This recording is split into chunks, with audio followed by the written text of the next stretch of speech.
Uncle আপনার মেয়ের যদি নায়িকা বানাইতে চান তাহলে নায়িকা বানাইতে পারবেন, আপনারা নাতির বাপকে এটা পাবেন না, বুঝছেন?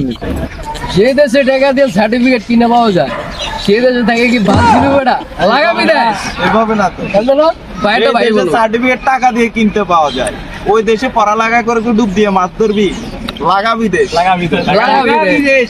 তো বাইরের ডায়লগটা কিন্তু এখন পুরো বাংলাদেশে পুরোপুরি ভাইরাল। ওমর ভাই পর্যন্ত ওনার ডায়লগ কিন্তু বলছে আর কি। সবার সাথে কিন্তু আড্ডা মারতাছি আমরা। ওরফে জনি সিং। এই যে আমাদের সরলতার ভিতরে জারবেলতা সরলতার ভিতরে সরলতা না থাকলে কেমন হইব? আন্টির মেয়ের আর কি করার আছে? যে একটাই তো কইলাম যে আন্টির মেয়ে, বাংলাদেশের চেয়ে দেশে আন্টির মেয়ে আর কি। আন্টির মেয়ে কাকে বলে? এটা কাকে বলে? কত বড় তোমার হবু বউ হ্যাঁ, যেহেতু এখনো বিয়ে করো নাই, এটাই আন্টি। তাইলে খারাপ আমি কই না, পুরা ক্লিয়ার করে কই, ওর হবু বউ এখনো বিয়ে করে নাই, তাইলে ওর মা